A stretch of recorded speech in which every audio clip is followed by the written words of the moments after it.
마태복음 199번째 묵상입니다.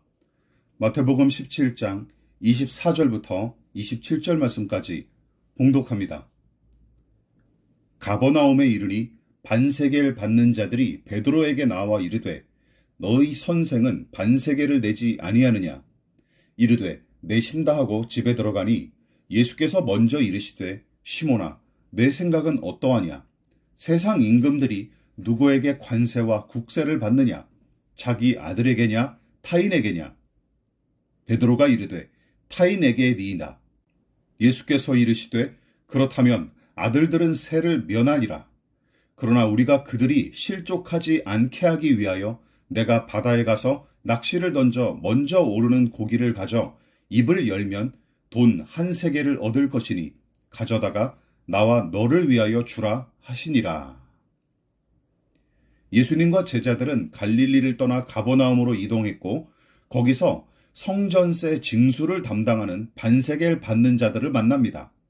세겔은 유대의 화폐 단위로서 모든 유대인은 요즘의 종교세와 비슷한 성전세를 의무적으로 납부했는데 세금 징수원들이 때마침 예수의 제자인 베드로를 만나 당신네 선생님은 성전세를 바치지 않습니까? 하고 물었던 것이죠.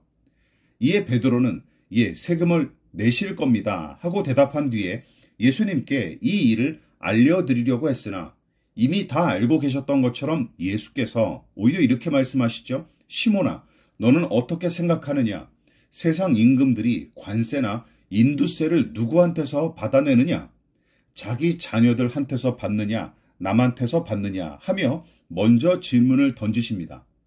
즉, 한 나라를 다스리는 통치자일지라도 제 자식한테는 세금을 걷지 않는데 오히려 자식은 세금 징수의 대상이기 이전에 왕인 아버지가 희생까지 감수할 만큼 소중히 여기는 존재이기 때문이죠. 그러니까 예수님은 이 비유를 통해 당신이 바로 성전의 주인이신 하나님과 부자 관계임을 주장하고 계신 셈입니다. 따라서 예수님은 하나님의 아들로서 성전세를 납부하지 않아도 될 만한 자격을 지니셨기에 그들의 요구를 거부할 권리가 있으셨으나 세금 징수원들을 비롯한 세상 사람은 이 사실을 전혀 믿지 않을 뿐더러 당장은 그들의 비위를 건드려 쓸데없이 문제를 일으키고 싶지 않으셨던 까닭에 낚시로 물고기를 잡은 후에 그 입속에서 한 세겔의 돈을 꺼내어 세금으로 바치게끔 조치하십니다. 이 부분이 재미있죠. 이 기적이 하나님께서 아들의 성전세를 대신 납부하신 것처럼 보이기 때문입니다. 그러나 세금 징수원들은 예수께서 성전의 주인이신 하나님, 온 세상을 다스리시는 왕이신 하나님, 그 하나님의 아들이신 줄 전혀 몰랐고 믿지도 않았던 까닭에 성전세를 징수할 목적으로 가버나움에 머물고 있던 예수님과 제자들을 찾아왔던 것이죠. 자, 우리는 이 부분에서 몇 가지 통찰과 교훈을 얻을 수 있습니다. 우선 하나님의 아들임을 늘 확신하셨던 예수님을 생각해 보십시오. 당장 성전세를 납부할 만한 물질이 없을 만큼 가난하셨고 몇몇 제자를 제외한 대다수 사람은 그분을 합당하게 대접하기는커녕 무시하기 일쑤였으나 정작 예수님은 당신의 처지에 매몰되거나 사람들의 반응에 좌지우지되지 않으시고 언제 어디서나 늘 하나님의 사랑을 받고 그분이 기뻐하시는 아들로서 살아가십니다.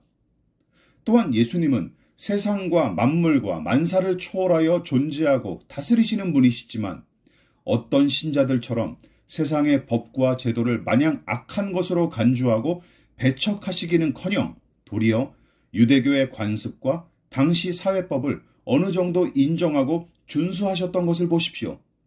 그뿐만이 아닙니다. 예수께서 당신에게 부과된 반세겔의 성전세만 아니라 베드로의 성전세까지 한 세겔을 납부하신 것을 보십시오. 물고기 입속에서 나온 한 세겔의 동전, 이 기적과 은혜를 베드로와 함께 나누신 이유는 그도 하나님의 자녀이자 예수님과 한 형제임을 선포하신 것처럼 보입니다. 이 은혜를 깊이 생각하고 확신하시기를 부탁드립니다.